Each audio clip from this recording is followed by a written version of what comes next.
वंदे अहम श्रीगुरो श्रीयुतपदकमलं श्रीगुरून् श्रीवैष्णवांश श्रीरूपं साग्रजातं सहगण रघुनाथान्वितं तं सजीवं साद्वैतं सावधूतं परिजनसहितं कृष्ण चैतन्य देवं श्री राधा कृष्ण पदान् सहगण ललिता श्री विशाखान्वितांश्च वंशाकल्पतरुभ्यश्च कृपा सिन्धुभ्य एव च पतितानां पावनेभ्यो वैष्णवेभ्यो नमो। परम आराध्यतम श्री गुरुपाद पद्म त्रिदंडी स्वामी नित्य लीला प्रविष्ट ओम विष्णुपाद अष्टोत्तर शत श्री श्रीमद श्रील भक्ति प्रकाश आश्रम गोस्वामी गुरु महाराजेर श्री चरण कमले अनंत कोटि फुलंठित दंडवत प्रणति निवेदन करे तार अहैतुकी कृपा प्रार्थना करी। तत्पश्चात रूपानुग गुरुवर्ग अनंत कोटि वैष्णव वृंदे श्री चरण कमल वंदना करी उपस्थित वैष्णव वृंद भक्त वृंद सकल के आमी आमार सश्रद्धा प्रणति निवेदन करी।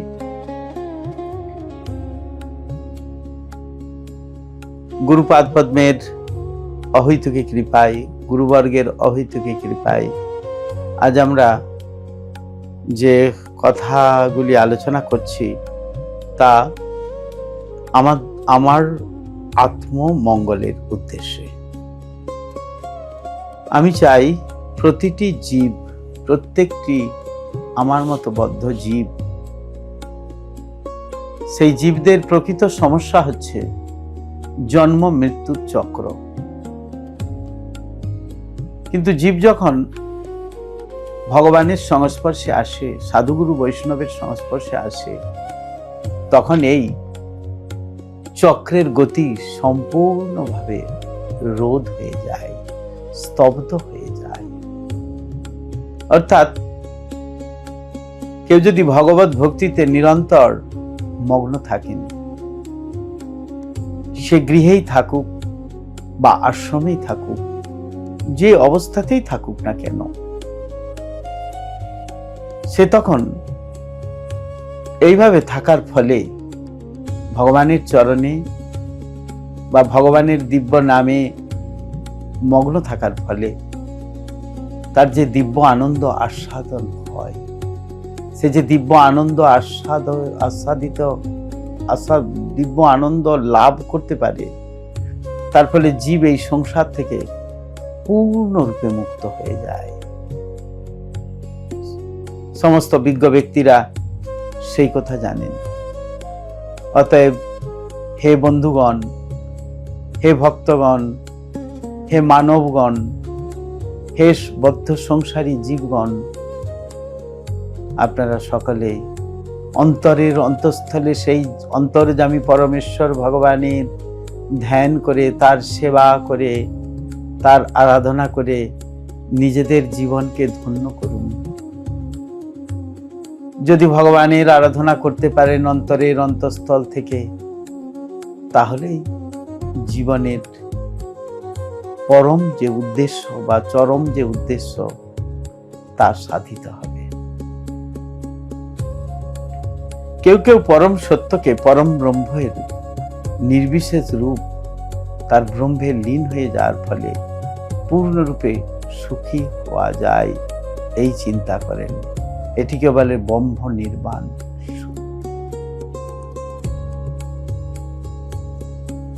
ব্রহ্মভেদ কিন্তু শাস্ত্র বলছেন, শ্রীমদ্ ভাগবতম বলেছেন, শ্রীমদ্ ভাগবতমের প্রথম যে স্কন্ধ বা প্রথমের দিকেই বলেছেন ভগবানকে তিনভাবে উপলব্ধি করা যায়।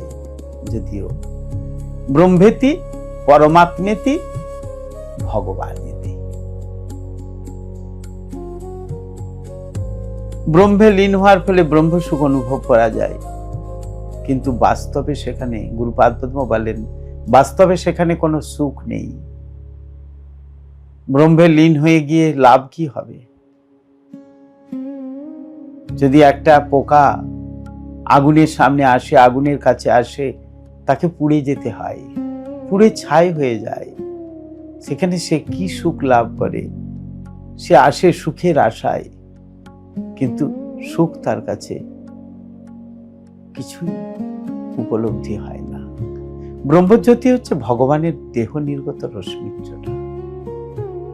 ব্রহ্মসংহিতায় বলা হয়েছে, যস্য প্রভা প্রভবতী প্রভবত জগদণ্ড কোটি। যস্য প্রভা অর্থাৎ নির্বিশেষ ব্রহ্ম হচ্ছে ভগবান শ্রীকৃষ্ণের চিন্ময় দেহের জ্যোতি। তাই ব্রহ্মে লীন হয়ে যাওয়ার ফলে যে চিন্ময় আনন্দ অনুভব হয়, তার কারণ শ্রীকৃষ্ণের সংস্পর্শ আসে ঠিকই, কিন্তু তা প্রকৃত সুখ উৎপাদন হয় না।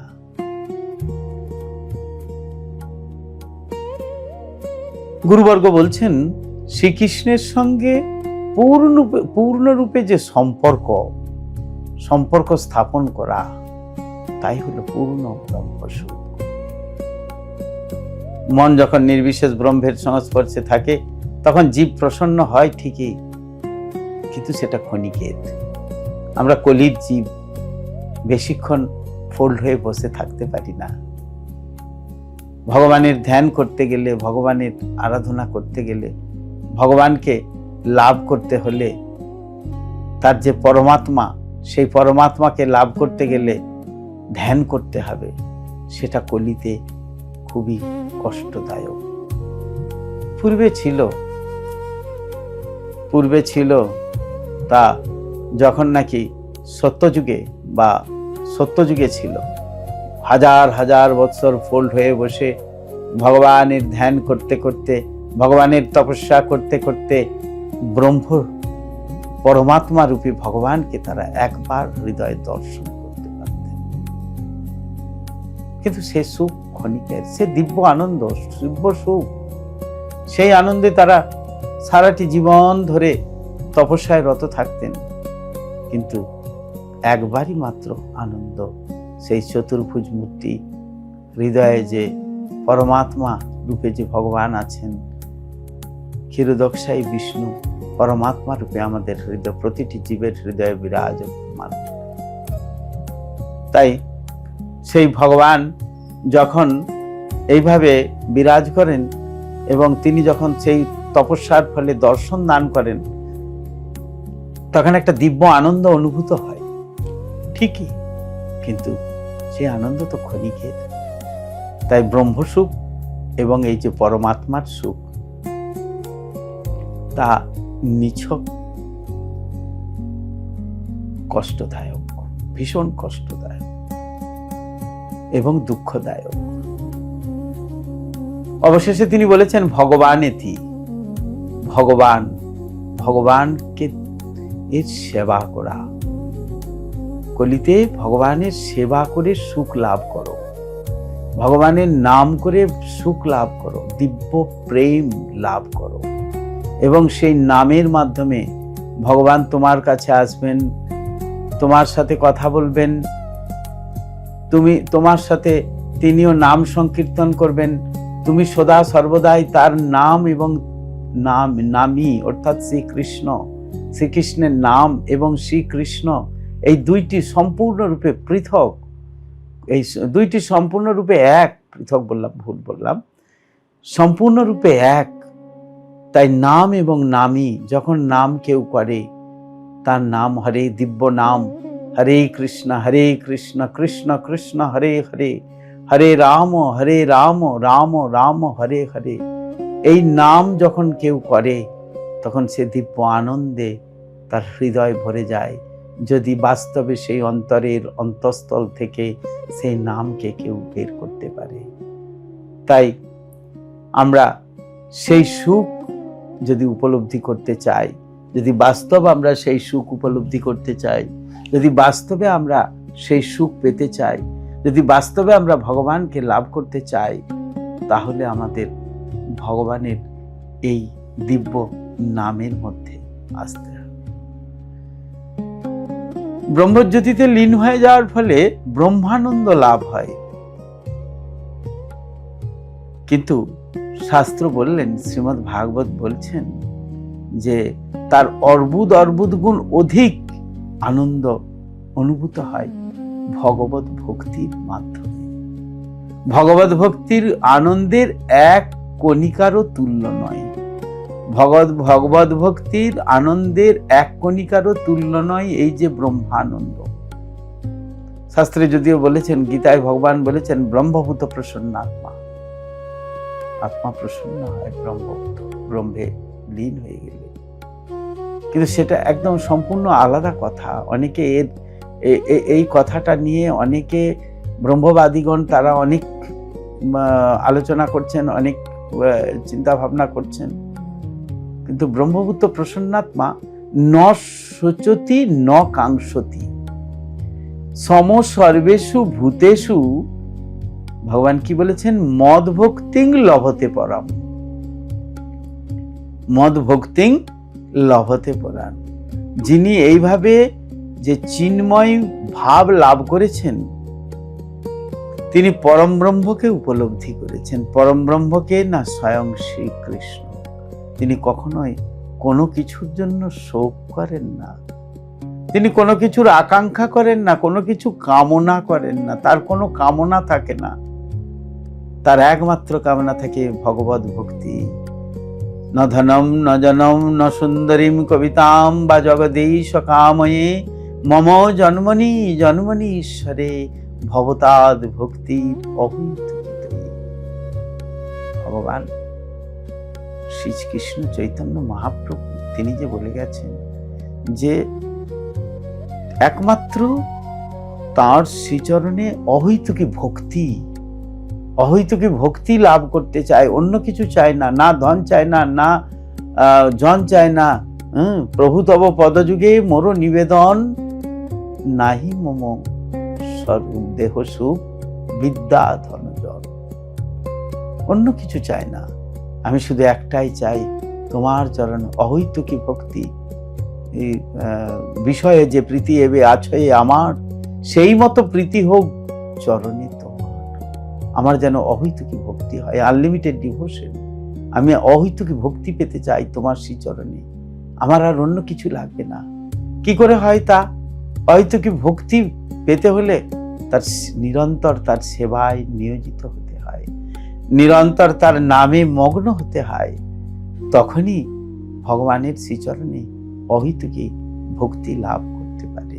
তিনি সমস্ত ভগবান সমস্ত জীবের প্রতি সমদৃষ্টি সম্পন্ন, সেই অবস্থায় তিনি আমার শুদ্ধ ভক্তি লাভ করেন। ভগবান বলেছেন, কি বলেছেন, যে মদ ভক্তিং লভতে পরাম, হে আমার শুদ্ধ ভক্তি লাভ করে। কেউ যদি ব্রহ্ম নির্বাণের স্তর থেকে আরো অগ্রসর হন, তাহলে তিনি তখন ভগবত ভক্তির স্তরে প্রবেশ করতে পারেন। ব্রহ্ম এক প্রাথমিক অবস্থায় ব্রহ্ম নির্মাণের স্তর থেকে আরো অগ্রসর হলে তখন কি হয়, ভগবত ভক্তির স্তরে প্রবেশ করেন। তাই ভগবান বললেন মদ ভক্তিং লভতে পরাম।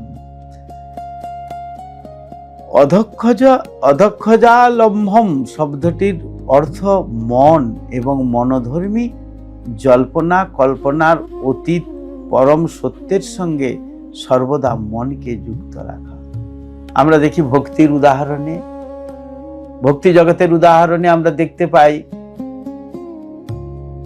মহারাজ অম্বরীশ, সবই মনকৃষ্ণ পদারবিন্দয়।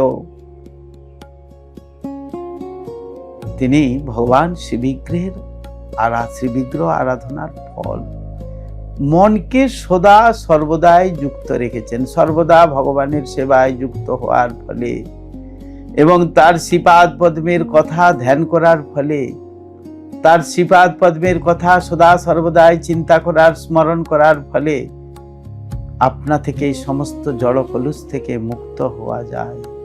তাই ব্রহ্ম নির্মাণ সুখম, এই যে কথা, কেউ যখন পরম সত্যের সংস্পর্শে আসেন তখন তার জড় সুখভোগের সমস্ত বাসনা সর্বতভাবে নিবৃত্ত হয়। তাই পূর্ণচন্দ্র দর্শনে যে আনন্দ আমরা লাভ করি, পূর্ণচন্দ্র দর্শনে যে আনন্দ লাভ হয়, তাতে আমরা দেখতে পাই ভগবান, আমরা কি দেখতে পাই, চারিদিক আলোই আলোকিত, আর এত হৃদয়ে আনন্দ লাভ হয়। ঠিক সেরকম সেই পূর্ণচন্দ্র শশী শ্রী ভগবান শ্রীকৃষ্ণকে যদি আমরা একবার রাধার সঙ্গে দর্শন করতে পারি, কি আনন্দ হবে। কিন্তু প্রভুপাদ বললেন, তোমাদের দর্শন করতে হবে না, তোমরা দর্শন করার চেষ্টা করো না, ইউ জাস্ট সার্ভ হিম। তুমি এমন ভাবে তার সেবা করো যে তিনি তোমার কাছে চলে আসবেন, তিনি তোমার কাছে চলে আসবেন। তোমাকে ছুটতে হবে না, আমি দর্শনের আশায় তোমাকে ছুটতে হবে না, তিনি চলে আসবেন। তুমি তার সেবা করো। সেবাটা কি দিয়ে? সেবা মানে কি? সেবা মানে ভক্তিপ্লুত চিত্তে তাকে স্মরণ করা।